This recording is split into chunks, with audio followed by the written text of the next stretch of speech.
오늘 우리에게 주시는 하나님의 말씀입니다. 시편 33편입니다. 시편 33편 5절에서 9절 말씀. 시편 33편 5절에서 9절 말씀 한 목소리로 합독하겠습니다. 그는 공의와 정의를 사랑하시며 세상에는 여호와의 인자하심이 충만하도다. 여호와의 말씀으로 하늘이 지음이 되었으니 그 만상을 그의 입 기운으로 이루었도다. 그가 바닷물을 모아 무더기같이 쌓으시며 깊은 물을 곳간에 두시도다. 온 땅은 여호와를 두려워하며 세상의 모든 거민들은 그를 경외할지어다. 그가 말씀하심에 이루어졌으며 명령하심에 견고히 섰도다. 아멘. 로마서 8장 19절 말씀입니다. 로마서 8장 19절 말씀 한 목소리로 봉독합니다. 피조물이 고대하는 바는 하나님의 아들들이 나타나는 것이니. 아멘. 마가복음 4장 26절에서 29절입니다. 마가복음 4장 26절에서 29절 말씀. 이것도 한 목소리로 합독합니다. 또 이르시되 하나님의 나라는 사람이 씨를 땅에 뿌린과 같으니 그가 밤낮 자고 깨고 하는 중에 씨가 나서 자라되 어떻게 그리 되는지를 알지 못하느니라. 땅이 스스로 열매를 맺되 처음에는 싹이요 다음에는 이삭이요 그 다음에는 이삭의 충실한 곡식이라. 열매가 익으면 곧 낫을 대나니 이는 추수 때가 이르렀음이라. 아멘. 오늘 함께 예배 드리시는 현장의 모든 분들, 온라인상의 모든 분들을 주님의 이름으로 환영하고 축복합니다. 올해 받으신 약속의 말씀 함께 암송하겠습니다. 4장 10절 말씀. 각각 은사를 받은 대로 하나님의 은혜를 맡은 선한 정리기같이 서로 봉사하라. 아멘. 말씀대로 이루어 주실 줄로 믿습니다. 아멘. 오늘 9월 첫째 주일부터 교회력으로 창조절이 시작이 됩니다. 이 절기는 이 세상을 창조하신 창조주 하나님을 기억하고 창조세계의 온전함과 아름다움을 노래하고 창조세계를 돌보고 지키고자 결단하는 시간입니다. 생태주의자 예수님이라는 주제로 오늘날 예수님이 오신다면 우리에게 무엇을 말씀하실까? 우리는 어떤 결단을 해야 할까? 우리는 무엇을 회개해야 할까? 나눠 보려고 합니다. 작년 2022년 기장 총회에 참석했을 때 총회에서는 교회가 기후위기에 대응하도록 노회별로 기후위기 교육을 목회자들에게 실시할 것을 결의하였습니다. 우리 노회도 목회자들을 대상으로 이 교육이 실시될 것입니다. 제가 학부에서 수업을 받던 25년여 전에는 이미 생태 여성신학 수업이 개설이 되어서 많은 학생들이 강좌에 참여를 했고요. 지금은 각 신학 단체별로 거의 모든 주제가 생태신학 혹은 기후위기 시대의 신학이라는 주제를 갖고 계속해서 연구가 발표되고 있고 현장의 사례가 발표되고 있습니다. 오늘은 특별히 전국 여교육자회 주일로 지키는데요. 여교육자회도 마찬가지입니다. 우리에게 당면한 시급한 문제, 생태 위기의 문제를 이번 여교육자회 주일에서 공동으로 설교 주제로 삼기로 했습니다. 우리 교회가 일회용 컵을 쓰지 않고 개인 컵을 지참하도록 한 것은 우리로서는 큰 한걸음이었습니다. 하지만 녹색교회를 향한 발걸음으로는 이제 한 걸음 내디딘 것에 불과합니다. 가야 할 길이 멀지요. 지난 주간에 제가 먹을 점심 도시락을 싸면서 샌드위치를 만들었습니다. 도시락통에 넣는데 샌드위치가 조금 큰 거예요. 맞는 통은 없고, 그래서 일회용 비닐을 푹 한 장 뜯어서 넘치지 않도록 잘 묶었는데요. 그러고 나서 생각이 드는 거예요. 나는 이 비닐을 반드시 써야만 했을까? 좀 더 다른 방법을 생각할 수는 없었을까? 또 한 번은 아이들 먹을 유부초밥을 싸는데요. 그동안의 습관처럼 일회용 비닐 장갑 2장을 꺼내 끼고 유부초밥을 쌌습니다. 그 비닐 장갑을 버리면서 생각이 드는 겁니다. 나는 이 일회용 비닐 장갑을 반드시 써야만 했을까? 손을 깨끗이 해서 맨손으로 싸든지 아니면 먹지 말든지 해야겠다. 나는 왜 아직도 좀 더 불편한 것을 선택하지 못하고 있을까 생각을 해봤습니다. 왜 우리는 아직도 좀 더 불편한 것을 선택하지 못하고 있을까요? 없을 때도 살았는데 쓰던 습관을 버리기가 이렇게 어렵습니다. 우리 교회는 녹색교회로 선정될 때까지 녹색교회를 향한 발걸음을 멈추지 않을 것입니다. 이것은 선택이 아니라 이 시대 각 교회에 주어진 사명이고 다음 세대에 지속 가능한 미래를 물려주기 위한 오늘날 어른들의 선택입니다. 결단입니다. 그런데 현실적으로 이것은 오늘 나는 좀 더 불편한 쪽을 기꺼이 선택하겠는가 하는 물음 앞으로 우리를 세웁니다. 이 물음 앞에서 기꺼이 더 불편한 쪽을 선택하겠다는 다짐을 하는 것이고, 다짐에서 실천으로 가야 되고, 실천이 습관이 되어야 하고, 습관이 우리의 삶이 되어야 하고, 그것이 우리의 일상이 되어야 비로소 녹색교회로서 세상에 선한 영향력을 끼칠 수 있습니다.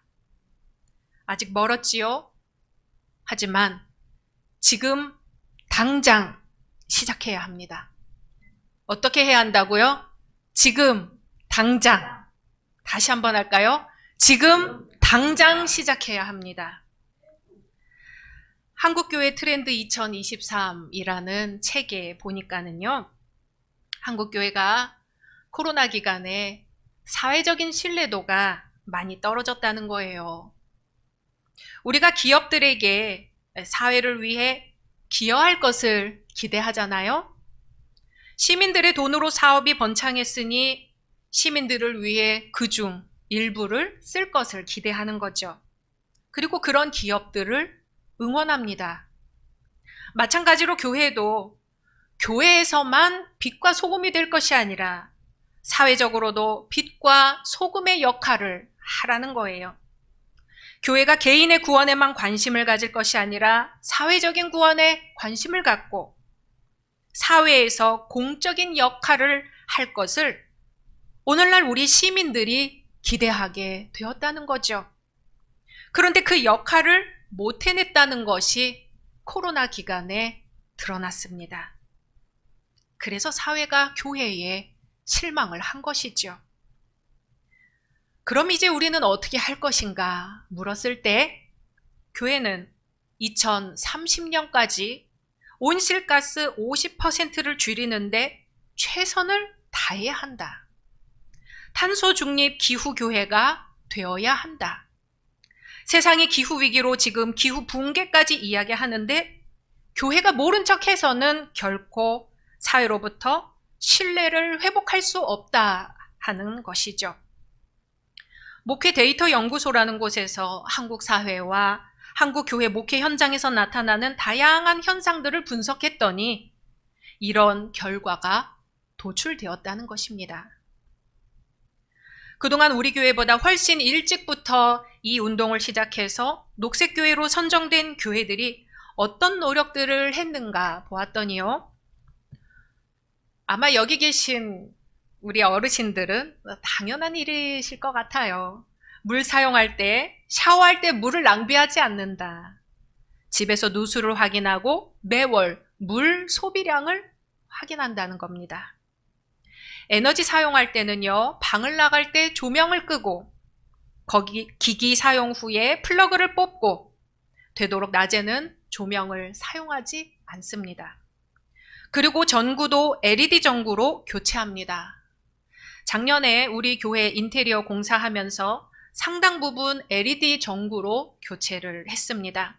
앞으로도 계속 교체할 예정이고요. 눈에 띄는 전기 절감 효과가 있었습니다. 종이 사용할 때도요. 녹색교회들은 종이를 적게 사용하기 위해 인쇄하기 전에 정말 이 인쇄가 필요한지 생각해 보았다고 합니다.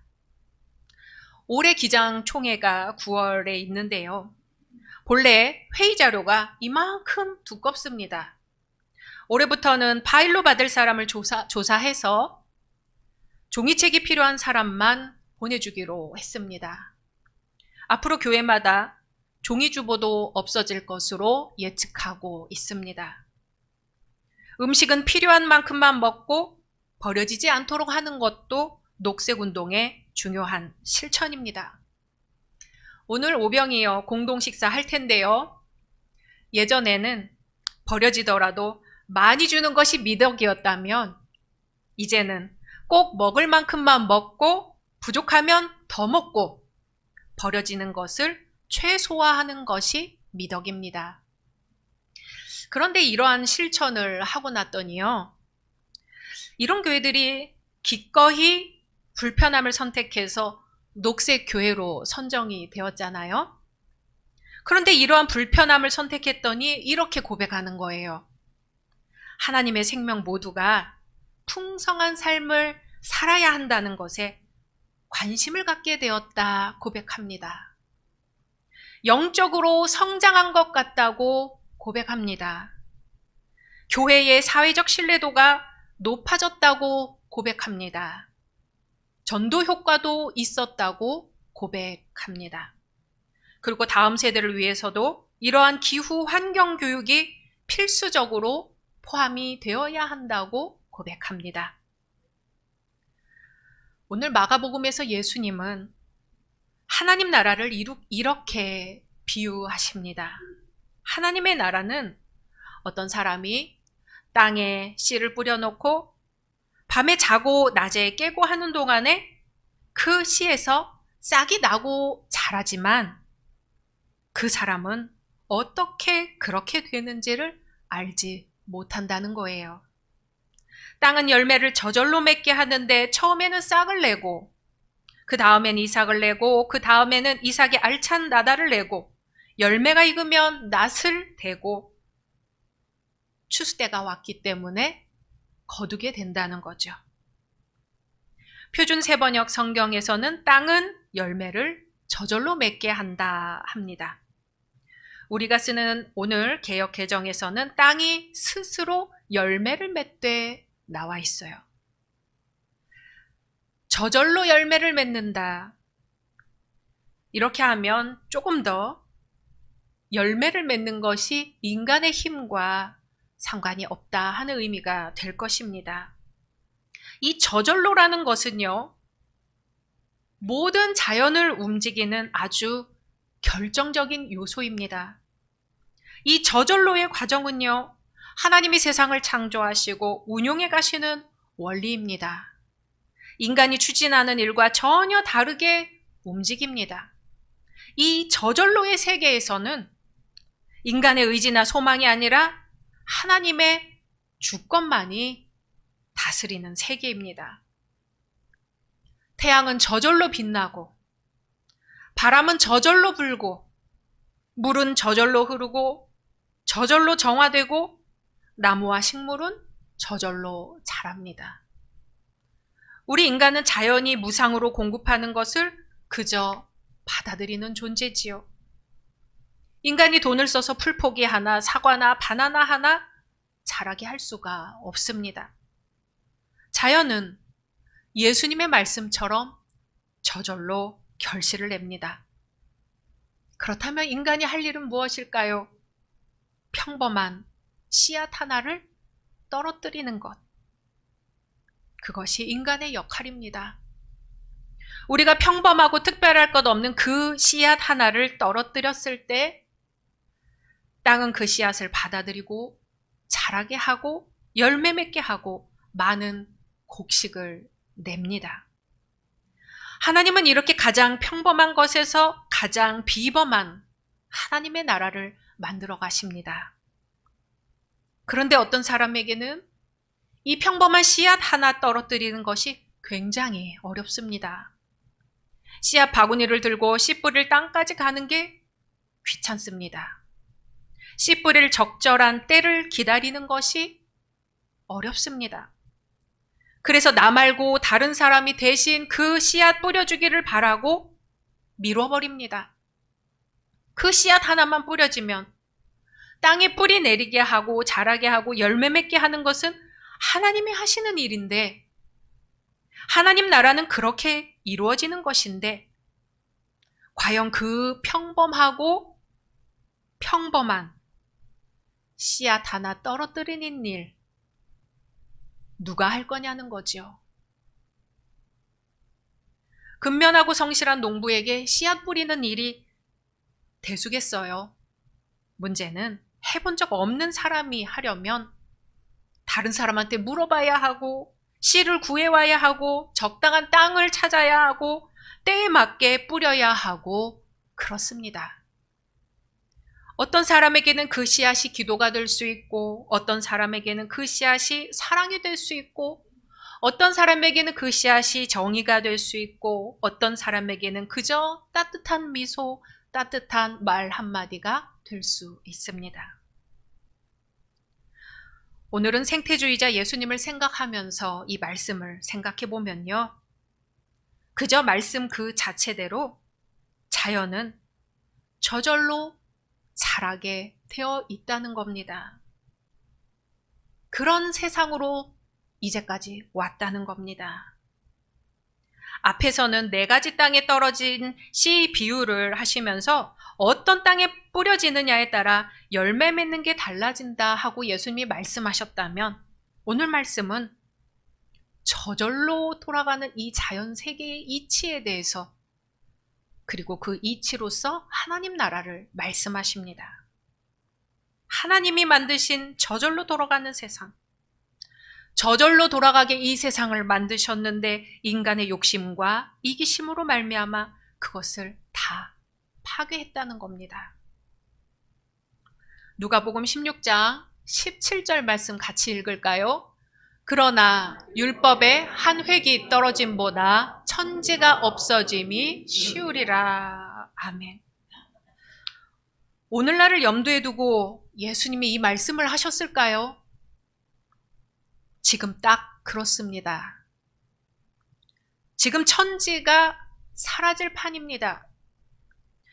지난 2019년 호주 산불 6개월 동안 꺼지지 않았습니다. 얼마 전 하와이 마우이 섬 산불은 허리케인으로 인해 순간적으로 섬 대부분이 잿더미가 되었습니다. 미국 서부 지역에서 번갯불이 수만 번 떨어져서 산불을 일으켰고요. 시베리아에서 일어난 산불로 땅이 가라앉는 것 같은 일들이 곳곳에서 일어나고 있습니다. 기후위기가 이제는 기후재앙으로 급기야 기후 붕괴라는 말까지 등장했습니다. 우주에서 어떤 별 하나가 우리 지구별을 만났대요. 그 별이 지구별에게 물었습니다. 너 잘 지내니? 지구별은 대답했죠. 그렇지가 못해. 나는 호모 사피엔스를 태우고 다니거든.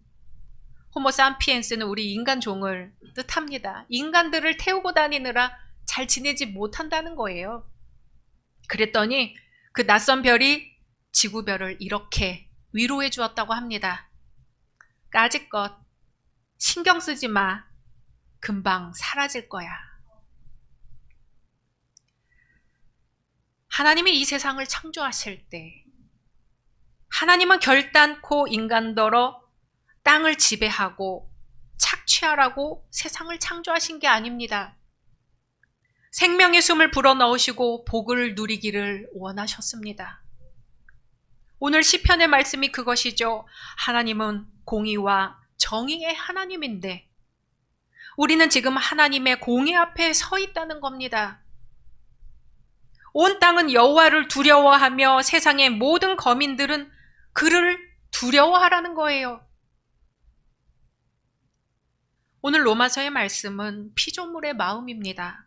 로마서 8장 19절 같이 읽습니다. 피조물이 고대하는 바는 하나님의 아들들이 나타나는 것이니. 아멘. 생명 있는 모든 피조물이 탄식하며 하나님의 구원을 고대하고 있습니다. 20세기 초반의 제1차 세계대전은 대략 1,500만 명의 생명을 앗아갔습니다. 20세기 중반의 제2차 세계대전은 대략 5천만 명 이상의 생명을 앗아갔습니다. 그러나 지금 21세기 초반, 우리가 자연에 맞서 벌이고 있는 제3차 세계대전은 1차, 2차 세계대전으로 죽은 사람들의 수를 합친 것보다 훨씬 많은 희생자를 요구할 것입니다.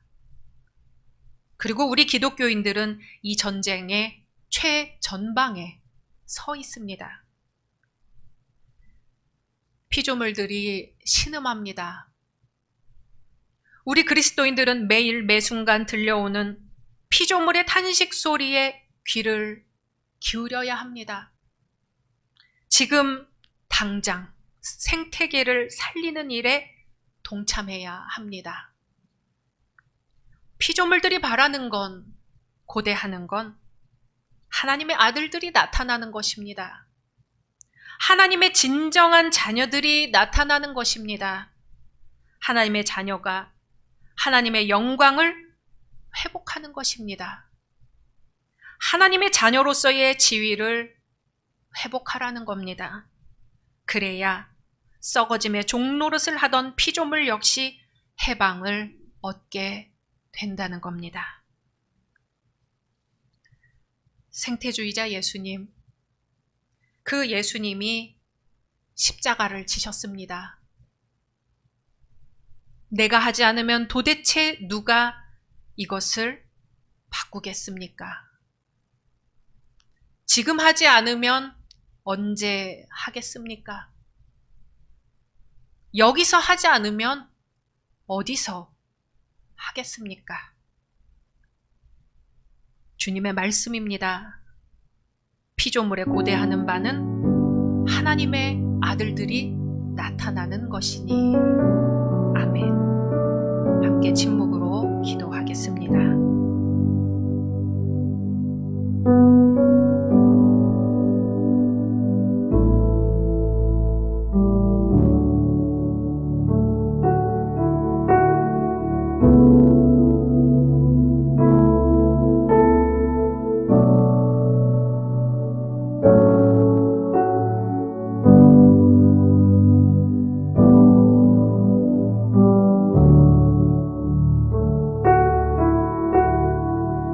주님, 우리는 하나님의 복을 재앙으로 변질시켜 놓았습니다. 기후위기로 인한 재난은 약자들에게 더욱 불평등하고 더욱 가혹합니다. 주님, 이 시간 참회하오니 우리 신앙인이 먼저 깨어서 생태적 참회를 통해 직접적인 행동을 하게 하소서. 우리가 지금 누리는 풍족함이 우리의 것만이 아니라 후손들과 타 생명들에 대한 부채임을 깨닫고 소중히 여기게 하옵소서. 그리하여 하나님의 창조 세계, 우리 공동의 집이 회복되고 기후 정의를 실현하는 기후 증인이 되게 하옵소서. 예수님의 이름으로 기도드립니다. 아멘.